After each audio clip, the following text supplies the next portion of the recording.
সকলকে জয় যিশু, সকলকে স্বাগত এবং ধন্যবাদ জানিয়ে প্রভু যিশুর বাক্য নিয়ে চলে আসলাম। আর একটা সুন্দর সময়, প্রত্যেকটা সময়ের মতন অবশ্যই আজকের এই দিনটি আমাদের জন্য সুন্দর বটেই, কারণ যেভাবে আমরা তীব্র দাবদাহের মধ্যে ছিলাম সেই জায়গা থেকে আমরা স্বস্তির নিঃশ্বাস পেয়েছি। সত্যি আজকের আমরা অনেক আনন্দিত। কদিন ধরেই আমাদের বৃষ্টির মধ্যে আমরা চলছি, তো ঈশ্বরকে ধন্যবাদ দিই যে ওই গরমের থেকে আমরা প্রত্যেকে একটুখানি সময়ের জন্য হলেও রেহাই পেয়েছি। তো প্রত্যেক দিনের মতন বলা যে যতই গরম হোক, যতই ঠান্ডা থাকুক, যতই বৃষ্টি থাকুক, আমাদের কাজ আমরা চালিয়ে যাব। ঈশ্বরের কাজ যেভাবে প্রত্যেক নিয়ত করে চলেছেন প্রভুর জন্য, আমরাও প্রত্যেক নিয়ত আমাদের কাজকে চালিয়ে যাব। সেটা যেই কাজে হোক না কেন, প্রভুর গৌরবের উদ্দেশ্যে যাই হোক না কেন। তো বন্ধুরা, তোমাদের সবাইকে ধন্যবাদ যে তোমরা আমার সঙ্গে রয়েছো, এবং আমি বিশ্বাস করি তোমরা আমার সাথে থাকবে। আর তার সাথে সাথে আরও অনেক মানুষকে প্রভুর কথা বলবে, তারাও আস্তে আস্তে জানতে পারবে এবং তারাও প্রভু যিশুকে চিনতে পারবে, প্রভু যিশুকে তারা জানবে। আমি তোমাদের উপরে বিশ্বাস করি, কারণ এতদিন ধরে যখন ঈশ্বরের বাক্য শুনছো, এই সামান্য বিষয়টুকু তোমরা উপলব্ধি করতে বা শিখতে পেরেছো যে ঈশ্বরের বাক্য আমাদের সবার কাছে প্রচার করতে হবে।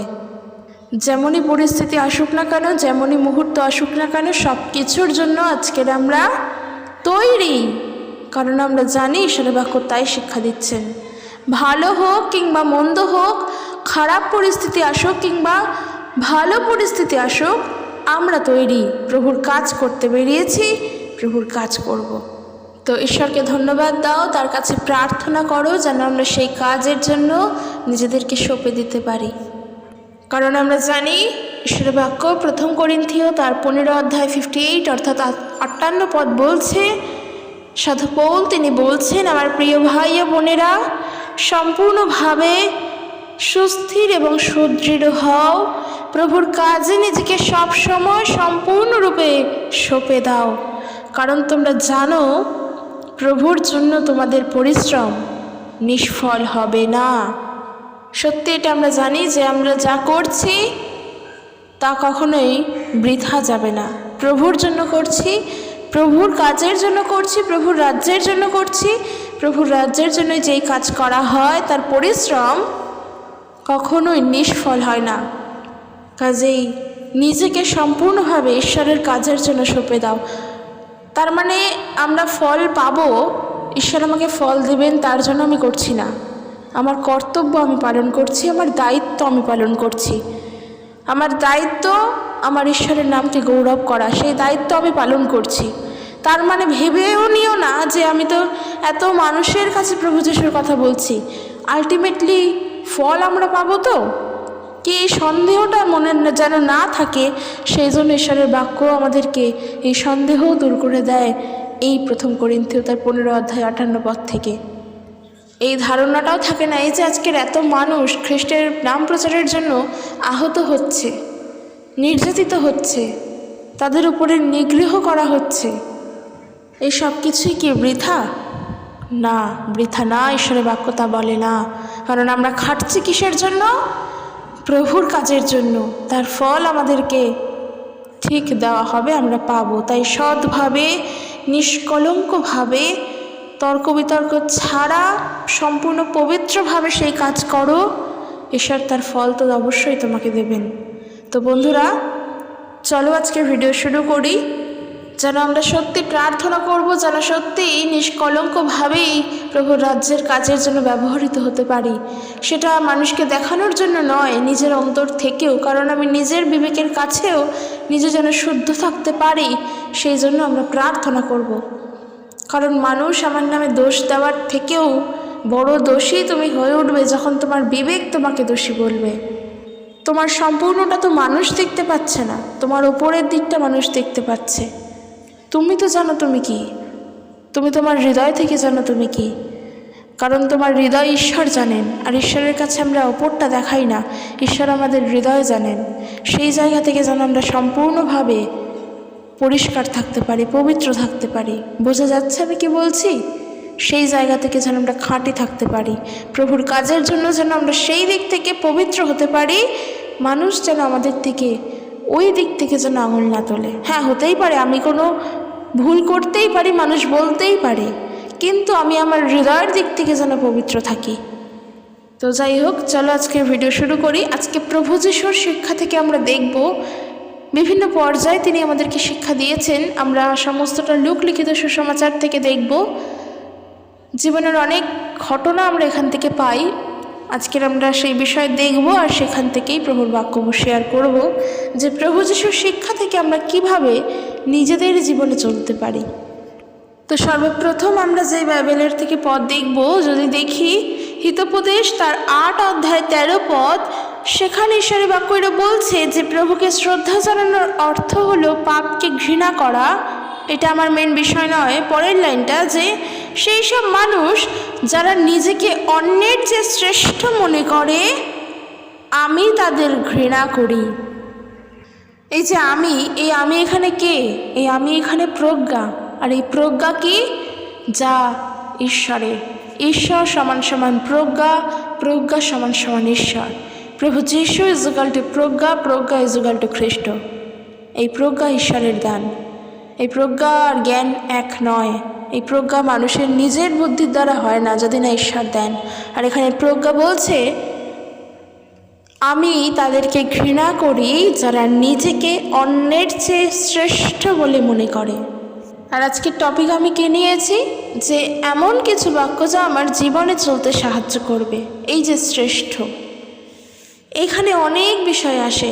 আজকের এই জগৎ সম্পূর্ণভাবে চলছেই একে অপরের থেকে নিজেকে প্রতিষ্ঠা করার জন্য, যে একজনকে পিছনে নামিয়ে নিজে বড় হব, সামনের জনকে পেছনে ফেলে নিজে এগিয়ে চলব।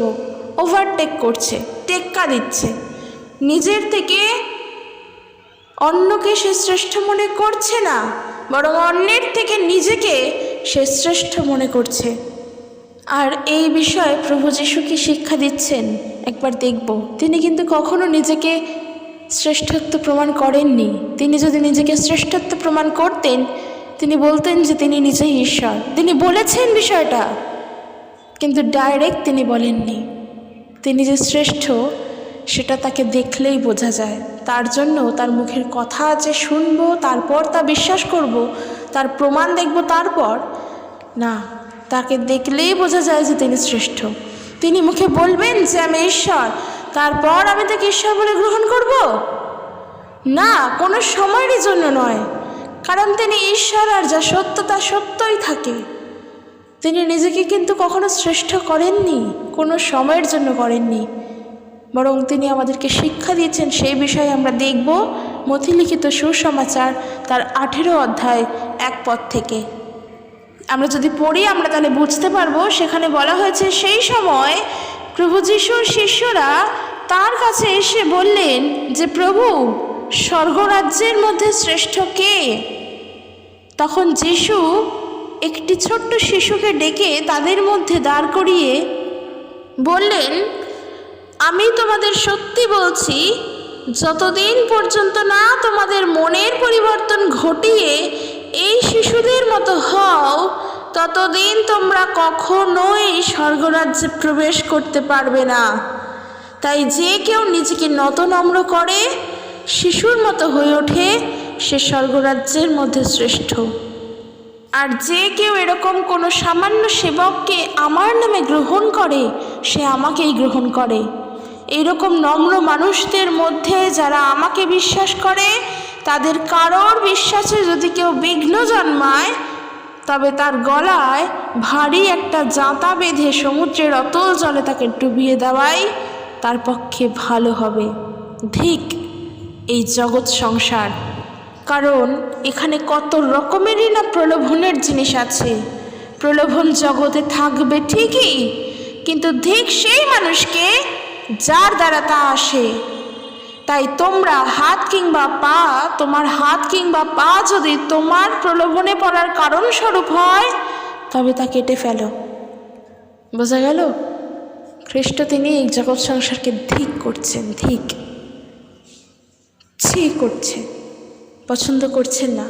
এই জগতে প্রলোভন আছে, কত রকমেরই না প্রলোভন। প্রলোভন একটা জিনিস দিয়ে আসে না।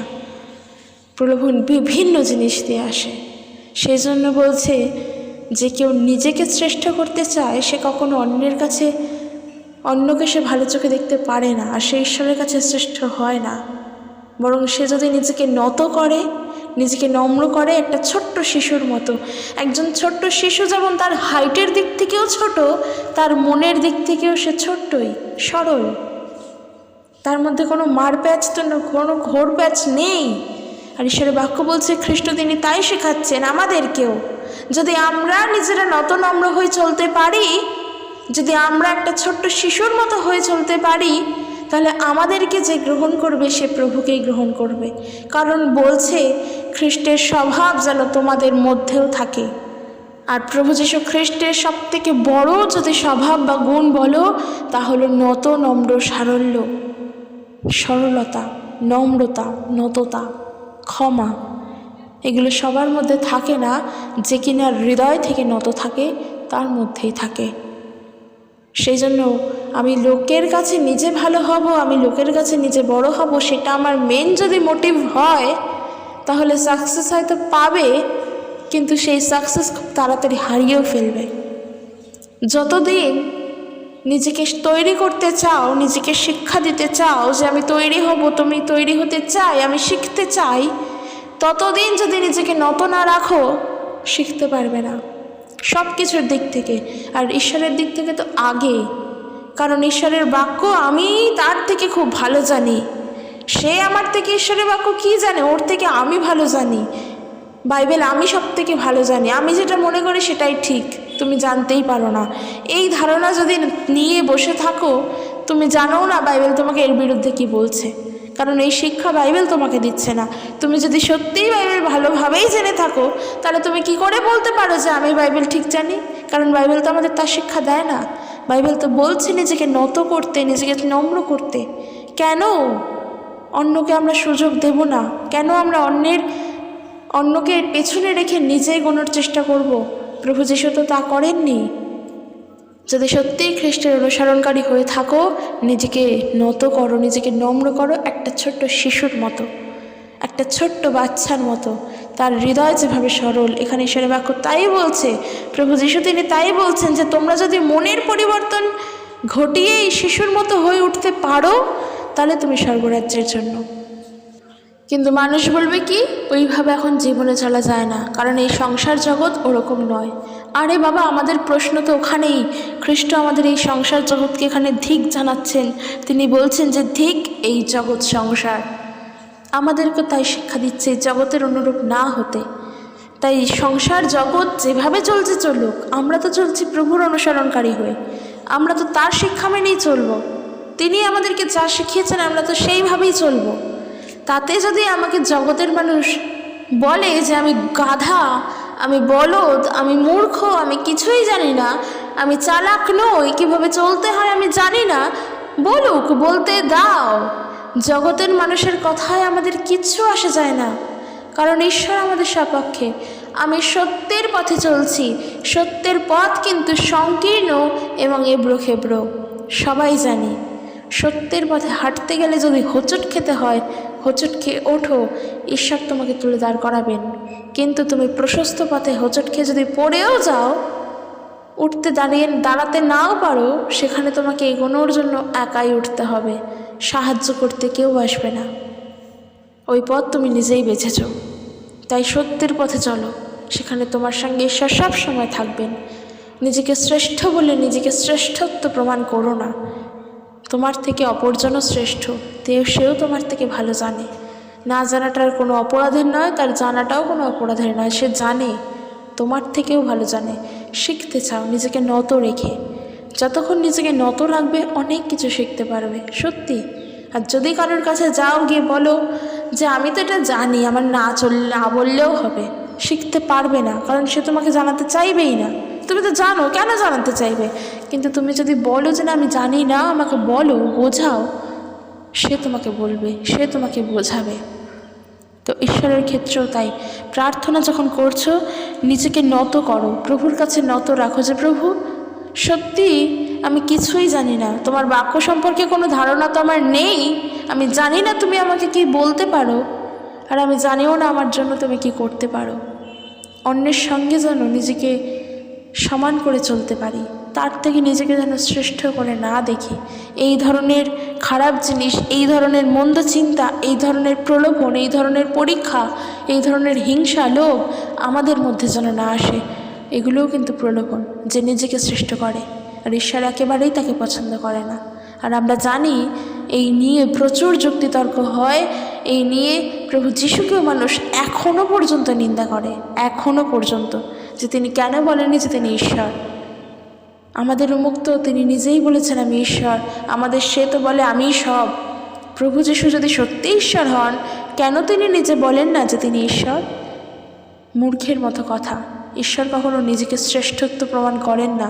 তিনি ঈশ্বর, তিনি ঈশ্বরই থাকেন, তার জন্য তাকে প্রমাণ করতে লাগবে না যে তিনি ঈশ্বর। এই একটা বিষয়তে আমি অনেকগুলো কিন্তু বুঝিয়ে দিলাম, অনেকগুলো বিষয়ে বুঝিয়েছি শ্রেষ্ঠত্বের বিষয় দিয়ে।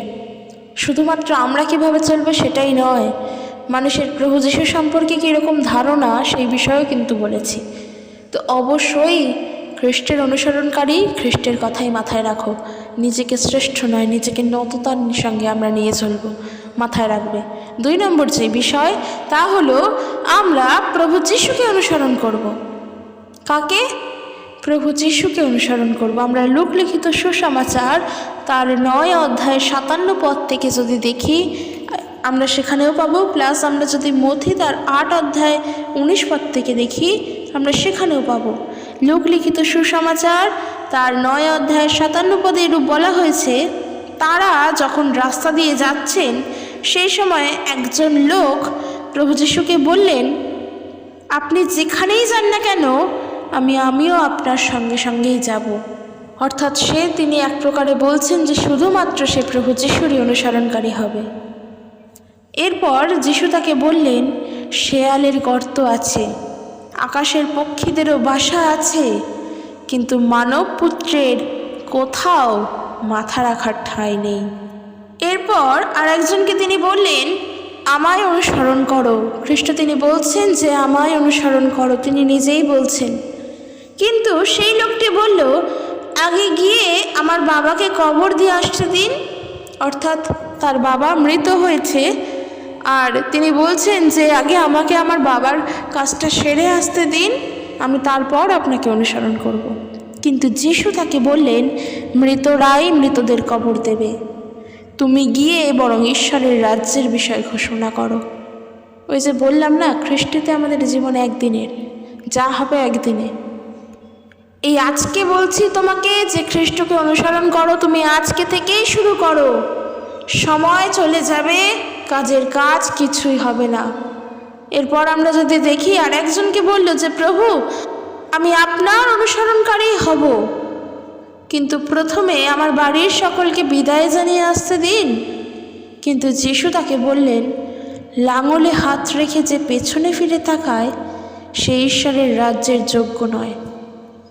যা কাজ আছে তাকে তার মতো থাকতে দাও। তুমি যদি মনে করেছো তুমি আজকে থেকে খ্রিস্টকে অনুসরণ করতে শুরু করবে, তুমি আজকে থেকেই প্রভুকে গ্রহণ করবে, তুমি আজকে থেকেই প্রভুকে বিশ্বাস করে তারই পথে চলতে শুরু করবে, দেরি না, আজ থেকে, মানে আজ থেকেই করো, এখন থেকেই। খ্রিস্টে সময়ের দাম প্রচুর। প্রভু যীশু খ্রিস্টে থাকতে গেলে, খ্রিস্টের জীবনে বাস করতে গেলে সময়ের মূল্য দিতে হবে। সময়ের মূল্য দিতে শেখো, কেননা খ্রিস্টীয় জীবনে সময়ের মূল্য একটা বড় অংশ।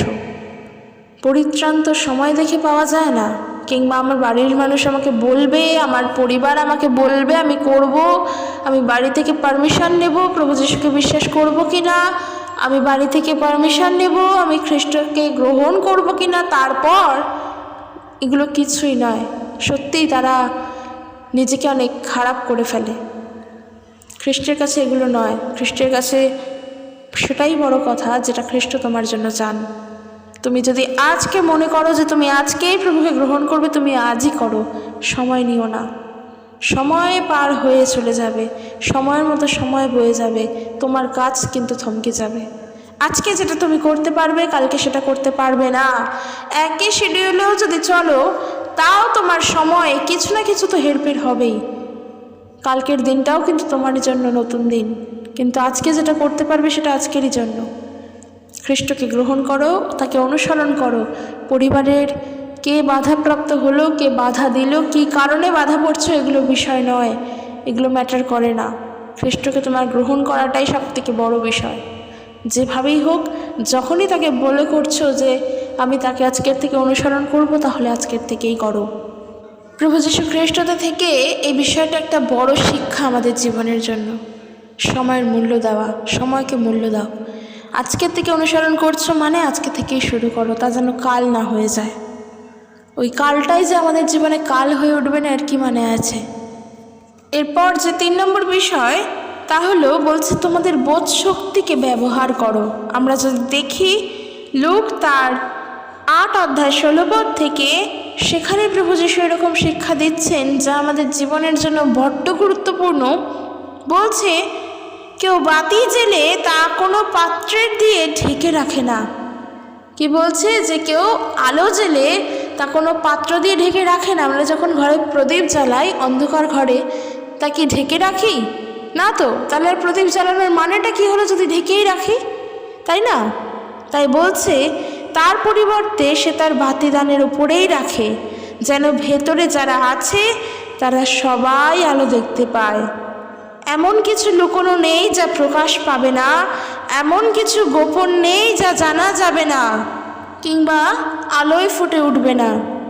তাই কিভাবে শুনছো তাতে মন দাও, কারণ যার আছে তাকে আরও দেওয়া হবে, আর যার নেই তার কাছে যা আছে বলে সে মনে করছে সেটা তার কাছ থেকে কেড়ে নেওয়া হবে। সত্যি প্রভু যীশুর বাক্য বোঝা অনেক দায়, অনেক কঠিন, বোঝা যায় না। আর মানুষ এই সমস্ত বাক্যগুলোকে নিয়েই কাটাছেঁড়া করে, এই বাক্য নিয়েই তারা ভুল শিক্ষা দেয়, তারা এ নিয়েই তর্ক করতে শুরু করে। এমন কোনো জিনিস নেই বা এমন কোনো বিষয় নেই যা কিনা প্রকাশ পাবে না। সমস্ত কিছু আলোতে প্রকাশ পাবে, কারণ আমরা আলো জ্বালাই অন্ধকার ঘোচানোর জন্য, অন্ধকার দূর করার জন্য। তাই বন্ধুরা, এই পৃথিবীতে থেকে আমরা যেন এমন কোনো কাজ না করি যার জন্য আমাদেরকে ভুগতে হবে। এই পৃথিবীতে থেকে আমরা যেন এমন কোনো না কাজ করি যার জন্য আমাদেরকে লজ্জায় পড়তে হবে। আমরা যেন এমন কিছু না করি যা আমাদের থেকে কেড়ে নেওয়া হবে। কারণ যা শুনছি তাতে মন দেওয়ার চেষ্টা করি। এই যে ঈশ্বরের বাক্য শুনছি, ঈশ্বরের বাক্যেতে মন দাও, ঈশ্বরের দিকে মন দাও। আমি জানি, আমি সব কিছু জানি, এই বলে নিজেকে গর্ব করে করে এগিয়ে নিয়ে চলো না। যেটুখানি গর্ব করছো সেটাও কেড়ে নেওয়া হবে, সেটাও তোমার নিজের থাকবে না। কাজেই গর্ব করো না, নিজের বোধ শক্তিকে ব্যবহার করো। যেই আলো পেয়েছো সেই আলো মানুষের কাছে প্রকাশ করো, যেন সেই আলো প্রত্যেকে পায়। কারণ ওই যে বলেছিলাম যে খ্রিস্ট তিনি বলছেন আমরাও জগতের জ্যোতি। আজকের আমরা যদি মানুষের মধ্যে আলো না ছড়িয়ে দিই, তাহলে তারা তো অন্ধকারেই থেকে যাবে, তারা আলোতে আসবে কোথা থেকে? আর আমরা আলো, আমাদের আলো জেলে যেন আমরা খাটের নিচে লুকিয়ে না রাখি, তা যেন প্রকাশ করি। সেই জন্যই আমাদের দরকার নিজেদেরকে ব্যবহার করা ঈশ্বরের কাজের জন্য, নিজেদের বোধ শক্তিকে ব্যবহার করা ঈশ্বরেরই কাজের জন্য। 4 নম্বর যে বিষয়, 4 নম্বর বিষয় হলো এই প্রকৃতিতে বা পৃথিবীতে সবথেকে সুখী লোক কারা। যেমন দেখলাম যে সবথেকে শ্রেষ্ঠ কারা, সেরকমই সবথেকে সুখী কারা। আমরা দেখব লূক তার 11 অধ্যায় 27 পদ থেকে। আমরা জানিও এই বিষয়টা, এখানে যদি পড়ি, এখানে এরূপ বলছেন যে প্রভু যীশু যখন সমস্ত কথা, এইসব কথা সবাইকে বলছিলেন, তখন সেই ভিড়ের মধ্য থেকে একজন স্ত্রীলোক চিৎকার করে বলে উঠল, ধন্য সেই মা যিনি আপনাকে গর্ভে ধারণ করেছিলেন, যার স্তন আপনি পান করেছিলেন। কিন্তু প্রভু যীশু তার উত্তরে বললেন, এর থেকেও ধন্য তারা যারা ঈশ্বরের শিক্ষা শোনে ও তা পালন করে। বোঝা গেল প্রভু আমাদেরকে শ্রেষ্ঠ করছেন, প্রভুই আমাদের সম্মান দিচ্ছেন। সত্যি তো, আমরা তো ঈশ্বরের শিক্ষা পালন করার জন্যই। প্রভু যীশুকে কে জন্ম দিয়েছেন, প্রভু যীশু কীভাবে পৃথিবীতে এসেছেন, সে বিষয়টা তো আমরা জানি। প্রভু যীশু তার মায়ের দ্বারাই পৃথিবীতে এসেছেন, যদি আমরা প্রত্যক্ষভাবে দেখি, আমাদের যদি দৃশ্যমানের মধ্যে এটা পড়ে, তাহলে এটাই যে প্রভু যীশু তার মায়ের দ্বারাই পৃথিবীতে এসেছেন। কিন্তু এর ফলে কি আমরা কখনোই বলবো এটা যে তার মা ধন্য? না তো, কারণ প্রভু যীশু এসেছেন তো ঈশ্বরের দ্বারা, তার মায়ের গর্ভে, এবং তার মা তাকে জন্ম দিয়েছে, ব্যাস, এর থেকে বেশি কিছু করেনি তার মা।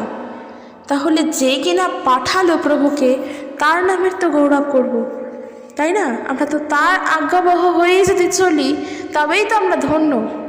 এখন যদি আমরা বলি যে আমরা প্রভু যীশুর মা অর্থাৎ মরিয়মকে মানব, প্রভু যীশুর মা অর্থাৎ মরিয়ম না থাকলে আমরা প্রভু যীশুর কাছে যেতে পারবো না, এই ব্যাখ্যা তো সম্পূর্ণ ভুল। কারণ আমরা ঈশ্বরের গৌরব করছি, মানুষের নয়।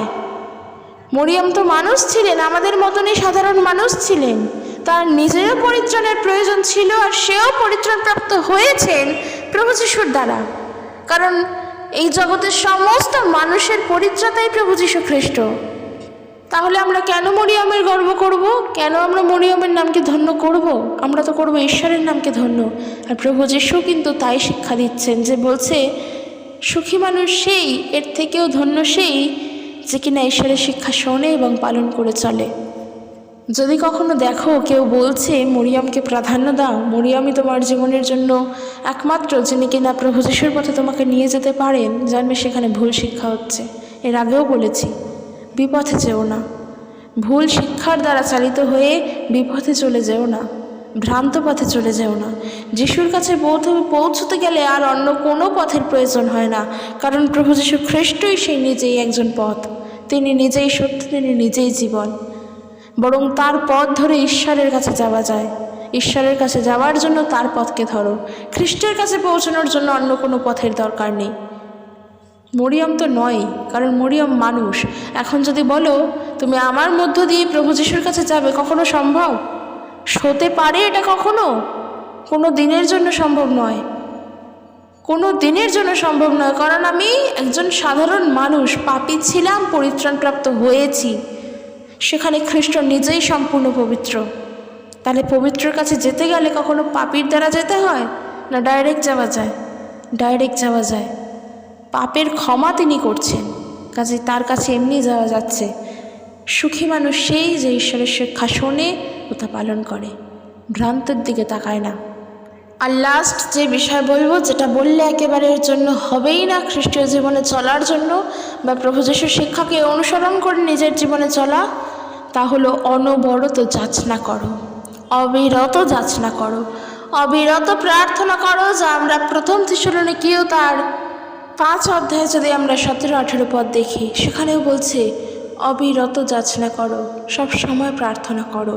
আর আমরাও জানি প্রভু যীশু তিনিও আমাদেরকে লুক তার 11 অধ্যায়ে 5 পদ থেকে 6 পদ থেকে তাই শিক্ষা দিচ্ছেন। তিনি 9 পদে বলছেন যে, তাই আমি তোমাদের বলছি, তোমরা সব সময় চাও, তোমাদের দেওয়া হবে, খোঁজ করো, তোমরা পাবে, দরজায় আঘাত করো, তোমাদের জন্য দ্বার খুলিয়ে দেওয়া যাইবে। কারণ যাহারা চায় তাহারা পায়, যাহারা অন্বেষণ করে তাহারা তার সন্ধান পায়, আর যারা দ্বারে আঘাত করে তাদের জন্য দ্বার খুলিয়ে দেওয়া হয়। 11 পদে বলছে, তোমাদের মধ্যে এমন বাবা কি আছে কেউ, যার ছেলে মাছ চাইলে সে তাকে মাছের বদলে সাপ দেবে? অথবা ছেলে যদি ডিম চায় তবে তার বদলে তাকে কাঁকড়া বিছা দেবে? তাই তোমরা যদি মন্দ প্রকৃতির হয়েও তোমাদের ছেলে মেয়েদের জন্য ভালো ভালো জিনিস দিতে চাও, তবে স্বর্গের পিতার কাছে যারা চায় তিনি যে তাদের পবিত্র আত্মা দেবেন, এটা কতই না নিশ্চয়। সত্যি তাই, একেবারে সত্যি। খ্রিস্টের কথা একদম সত্যি, অবশ্যই হবে না কেন? প্রভু যীশুর কথা সত্যি হবে না তো কার কথা সত্যি হবে, তাই না? সেটাই বলছে এখানে যে আজকের মানুষ কত পাপী, সে পাপী ছিল বলেই খ্রিস্ট তাকে উদ্ধার করেছেন, পরিত্রাণ দিয়েছেন। কিন্তু জগতের মানুষ সবাই যে খ্রিস্টকে জানে এমনটা নয়। এই সম্পূর্ণ জগৎ প্রভু যীশুকে এখনও বিশ্বাস করেনি, জেনেছে হয়তো, বিশ্বাস করেনি। পাপী তো বটেই, কারণ পরিত্রাণ তারা পায়নি, কারণ তারা বিশ্বাস করেনি। তাহলে আজকে তারা যদি তাদের ছেলে মেয়েদেরকে ভালো জিনিসটাই দেয়, আজকে তোমার বাবা তোমাকে ভালো জিনিসটাই দেন, সে যতটা পারে ততটাই দেওয়ার চেষ্টা করেন, বেস্টটা দেওয়াই চেষ্টা করেন, ঠিকটা সঠিকটা যেটা তোমার দরকার। তাহলে সেও তো একজন পাপী মানুষই। হ্যাঁ, বলতে কোনো দ্বিধা নেই, আমিও পাপী মানুষ। আজকের আমরা যদি প্রভু যিশুকে জানি তাহলেই আমরা পাপী নই, পাপ থেকে উদ্ধারপ্রাপ্ত। কিন্তু যতক্ষণ না জানছি আমরা তো ভুল, ঠিক নই আমরা। তাহলে সেই জায়গায় দাঁড়িয়ে আজকের আমরা যদি ঈশ্বরের থেকে চাই, যিনি সম্পূর্ণ পবিত্র, যার মধ্যে পাপের লেশ মাত্র নেই, তিনি নিখুঁত, তিনি একেবারে খাঁটি, সে আমাকে খারাপটা দেবেন ভাবো কি করে? তার কাছে চাইছো, তার কাছে যাচনা করছো, তার কাছে আঘাত করছো, তাকে অন্বেষণ করছো, সে খারাপটা দেবে ভাবো কি করে? খ্রিস্ট বলছেন যে তাদেরকে পবিত্র আত্মা দেবেন, এটা কত না নিশ্চয় শান্তি। এই যে শান্তি, এই শান্তি আমাদেরকে প্রভু যিশু তিনি দিয়েছেন, তিনি একমাত্র দিতে পারেন এই শান্তি, আর কেউ না। ঈশ্বরের বাক্য আমরা পড়ি, সেই পথে চলার চেষ্টা করি, এবং সেই নিয়ে আমাদের মধ্যে অনেক দ্বন্দ্বও থাকে, নিজেদের মনের মধ্যে নিজেদের অনেক দ্বন্দ্ব থাকে। অনেক সময় হয়তো অনেক জিনিস আমরা বিশ্বাস করে উঠতে পারি না, যে এটা কি সত্য, এর সত্যতা কতটা, বা এটা কি সত্যিই ঘটতে পারে, এর মধ্যে কি কোনোই ভুল নেই, এতই সত্য। এই সমস্ত নিয়ে হয়তো দ্বন্দ্ব আমাদের মধ্যে আসতে পারে। তার জন্য ঈশ্বরের বাক্য পড়ো, উত্তর সেখান থেকেও পাবে। যেমন শুরুতে আমরা দেখলাম সাধু পৌল তিনি বলছেন যে প্রভুতে পরিশ্রম আমাদের বৃথা যাবে না, তা নিষ্ফল হবে না। সত্যি এটা কতই না শান্তির বিষয়। আজকের আমরা যাই করি প্রভুর গৌরবের জন্য করছি, এর ফল কখনো খারাপ নয়, এটা বৃথা হবে না।